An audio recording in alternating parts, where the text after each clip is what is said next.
Hello बच्चों, welcome to Zaifa classes. This Azam with another question number first, exercise 1.5 and chapter number 1 number system.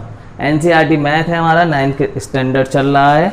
तो question number first में कहा गया है classify the following number as rational और irrational. तो यहाँ पर हमें बताना है कि जो नंबर हमारे पास दिए हुए हैं वो रेशनल है या इरेशनल नंबर है। तो यहाँ फर्स्ट पार्ट में इन्होंने नंबर दिया है 2 - √5।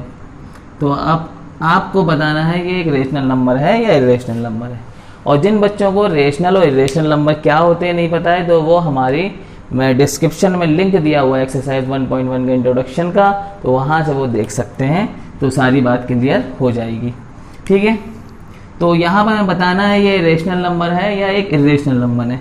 तो यहाँ पर अगर हम सिर्फ 2 को देखें तो 2 हमारा एक रेशनल नंबर होता है और √5 एक इरेशनल नंबर होता है। तो जब भी एक रेशनल नंबर से एक इरेशनल नंबर को सब्ट्रैक्ट करते हैं तो जो आंसर आपको मिलेगा वो एक इरेशनल नंबर मिलेगा। तो ये हो जाता है हमारा इरेशनल नंबर, ये हमारा हो जाएगा इरेशनल नंबर।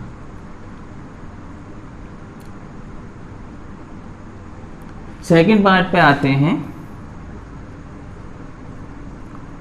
यहाँ पर bracket 3 plus √23 bracket close minus √23 ये नंबर है। अगर हम सिर्फ इतने पार्ट को देखें तो ये एक इरेशनल नंबर है। ठीक है, 3 एक रेशनल है और √3 एक इरेशनल है। रेशनल से जब एक इरेशनल नंबर जोड़ता है तो वो एक इरेशनल बन जाता है। ठीक है, लेकिन यहाँ पर फिर √3 माइनस भी हो रहा है। तो सेम नंबर, देखिए एक नंबर है हमारे पास रेशनल, उसमें एक नंबर हमने ऐड कर दिया इरेशनल, तो वो भी अब जो एडिशन के बाद जो आंसर आया वो एक इरेशनल नंबर होगा। अब सेम नंबर हम फिर माइनस कर दें उसमें से, तो फिर वही नंबर जो हमने ऐड किया था वो निकल जाएगा। तो फाइनली हमारे पास वही नंबर बचेगा। तो स्टार्टिंग में हमारे पास था तो एक रेशनल था। ठीक है, तो इसको हम ऐसे, तो रेशनल नंबर इसका आंसर होगा। तो इसे सॉल्यूशन देखिए इसका, 3 प्लस ब्रैकेट को हमने ओपन कर लिया है √3 फिर माइनस √23, √3 नहीं है यहाँ पर, सॉरी √23 है, प्लस माइनस ये हमें दे देंगे 0। ठीक है, हमारे पास बचेगा 3। सो ये हमारा जो सॉल्यूशन हुआ ये हम कह सकते हैं ये एक रेशनल नंबर हो गया। यहाँ पे हमें ज़रूरत पड़ रही थी थोड़ा सॉल्यूशन की, तो हमने कर दिया है। तो ये हमारा हो गया रेशनल नंबर। इसके बाद इसके थर्ड पार्ट की तरफ चलते हैं, जहाँ पर आपसे पूछा गया है 2√7/7 देखिए यहाँ पर √7 ऊपर न्यूमरेटर में भी है और डिनोमिनेटर में है, तो ये √7 से √7 कैंसिल। ठीक है, यहाँ पर बचा आपके पास 2/7 और ये p/q की फॉर्म आ गई। तो जाहिर सी बात है ये एक रेशनल नंबर है। बहुत आसान सा ये सवाल है पहला। ठीक है, इसके बाद चलते हैं हम इसके फोर्थ पार्ट की तरफ। तो फोर्थ पार्ट में आपका दिया हुआ है 1/√2 और 1/√2 इज अ इरेशनल नंबर, क्योंकि न्यूमरेटर आपका रेशनल है, डिनोमिनेटर आपका इरेशनल है। तो ऐसी सिचुएशन में क्या होता है कि ये बन जाता है एक इरेशनल नंबर।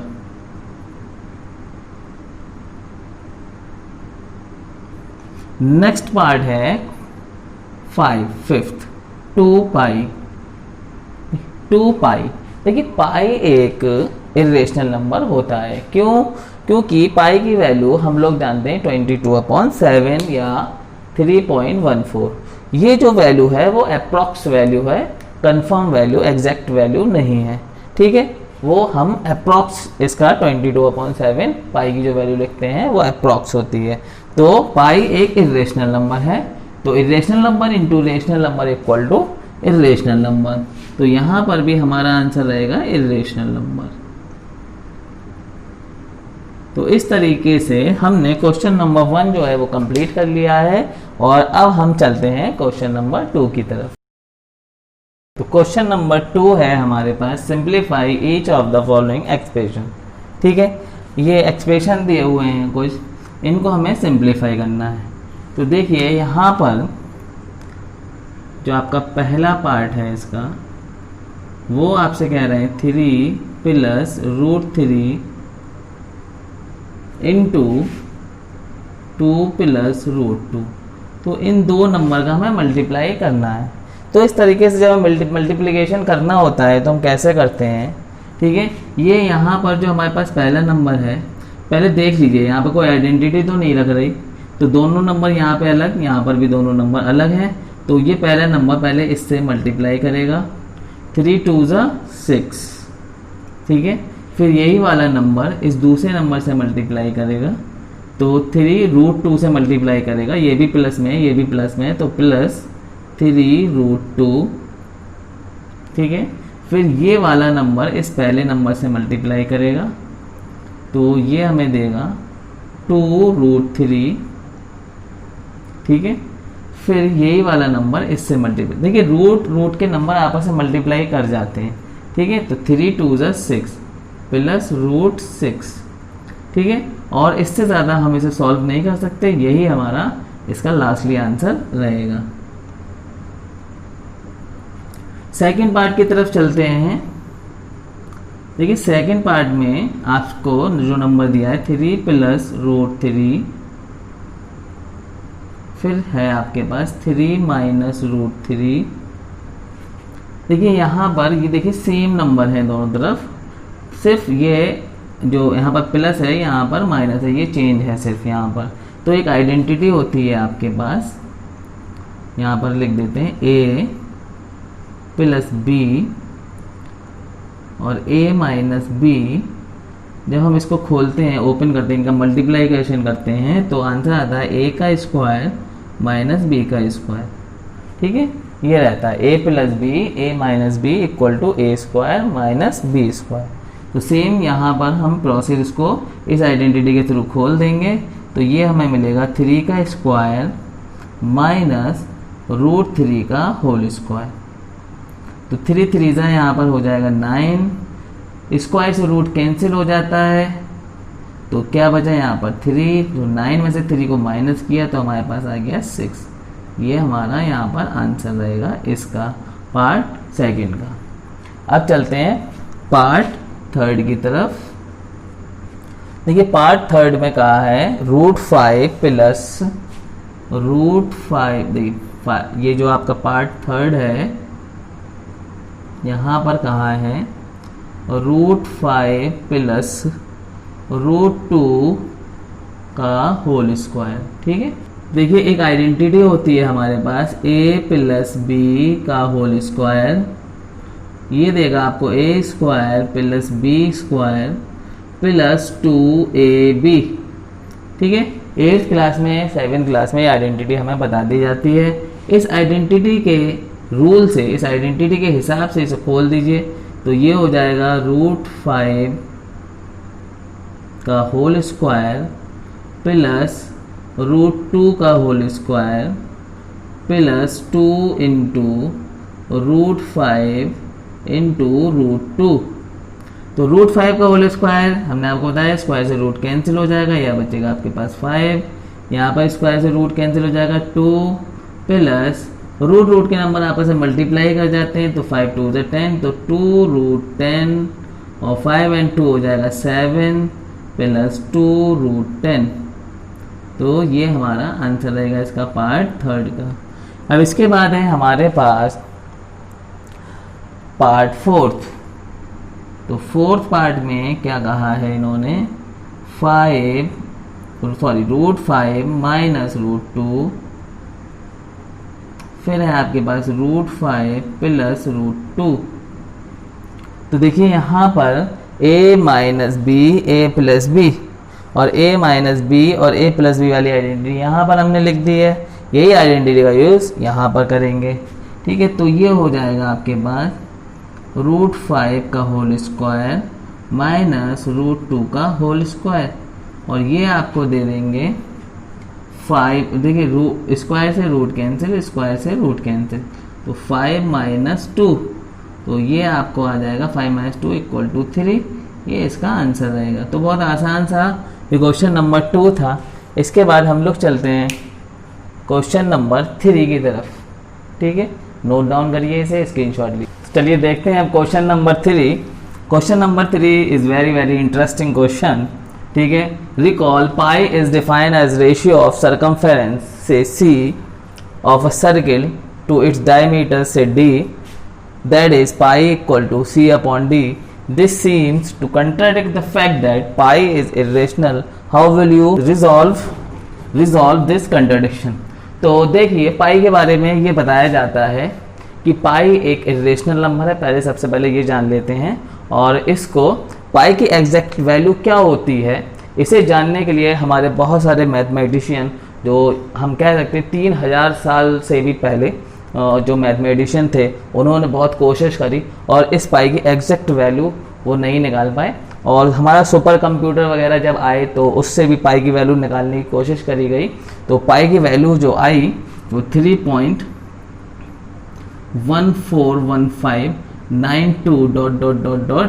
और ये नंबर चेंज होता गया है, और डेसिमल के बाद जो नंबर्स आ रहे थे तो ट्रिलियन नंबर्स तक, ट्रिलियन प्लेस तक जो है ये मतलब नंबर जो है ट्रिलियंस नंबर आ गए। डेसिमल के बाद जो प्लेस थी वो ट्रिलियन प्लेस हो गई। उसके बाद भी पाई की एग्जैक्ट वैल्यू नहीं आई थी। लेकिन जो हम लोग इसकी जो वैल्यू ज़्यादातर हम लोग जो पाई की वैल्यू लिखते हैं वो लिखते हैं 22/7, और इसके अलावा पाई की वैल्यू एक लिखते हैं 3.14। ठीक है, तो ये पाई की वैल्यू हम लोग जहाँ हम लोग एरिया सॉल्यूशन करते हैं तो पाई की वैल्यू सर्किल का एरिया वगैरह निकालना होता है, तो पाई की वैल्यू 3.14 और 22/7 हम लोग लिखते हैं। लेकिन पाई की जो एग्जैक्ट वैल्यू है वो उस पर कंट्राडिक्शन है। ठीक है, यहाँ पर कि पाई जो है रेशनल नंबर है या इरेशनल नंबर, मतलब ये ट्रुथ है मैथमेटिकली कि पाई की जो एग्जैक्ट वैल्यू है वो ये नहीं है। पाई की एग्जैक्ट वैल्यू डेसिमल में आप जाएंगे तो 3.141592 एंड सो ऑन, और ये नंबर बढ़ता चला जा रहा है। So it is irrational number. हम इस तरह से लिख सकते हैं, विद स्केल और टेप वी मेजर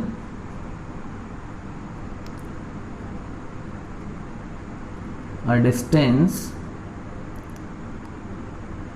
ठीक है, एक डिस्टेंस हमने यहाँ पर, ये देखिए ये हमारा स्केल था 0 1 2 3 4 5, और हमने ये स्केल रखा और हमें ये हमारे पास एक वुड है और इसे हमें नापना है।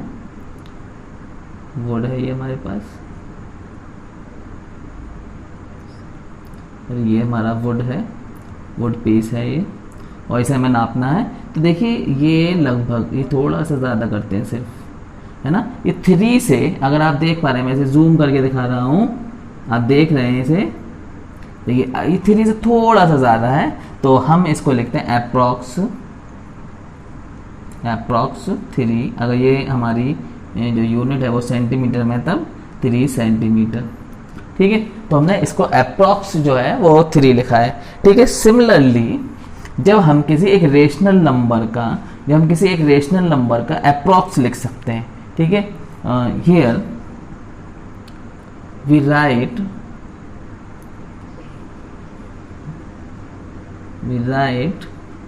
Approx value of a rational number. देखिए यहाँ पे जो भी वैल्यू आएगी वो एक एग्जैक्ट वैल्यू है, देखिए यहाँ पर वो, और वो हमें एक रेशनल नंबर देगा। ठीक है, तो जब हम एक रेशनल नंबर का एग्जैक्ट वैल्यू ना लिख के एक अप्रॉक्स वैल्यू लिख सकते हैं, सो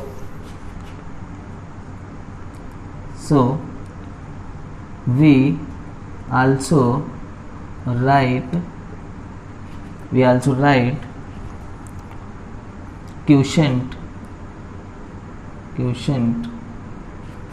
quotient of two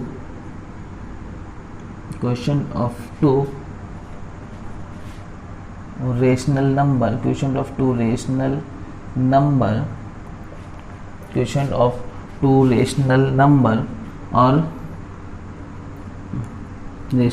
or two irrational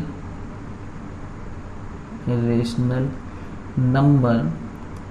ठीक है, क्वेश्चन ऑफ 2 रेशनल नंबर या क्वेश्चन ऑफ 2 इरेशनल नंबर, और 1 rational and 1 irrational, 1 irrational, ठीक है।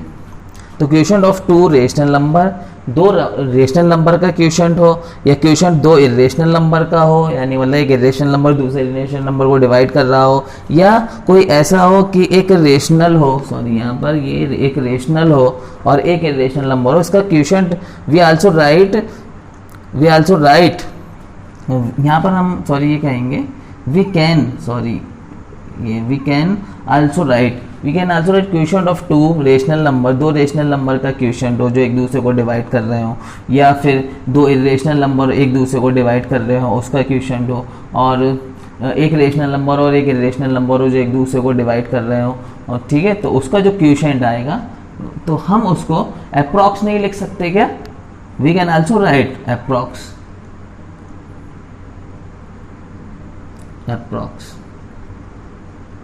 ठीक है। और ये एक तरीका हो गया कि हम उसको जो है अप्रॉक्स में लिख सकते हैं, जैसे कि हाँ पाई की जो वैल्यू थी वो C/D थी, तो इसका जो अप्रॉक्स वैल्यू है वो 3.14 ये अप्रॉक्स है, और इसकी जो रियल वैल्यू है वो मैंने आपको बताई कि ये बढ़ता जाता है 3.14159 ...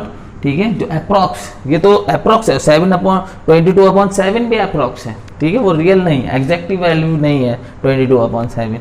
तो मैथमेटिकली जो है ये ट्रुथ है, ठीक है। हम यहाँ पे लिखते हैं as a matter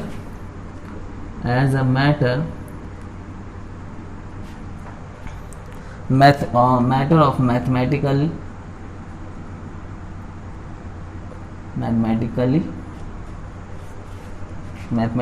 truth, pi is irrational number,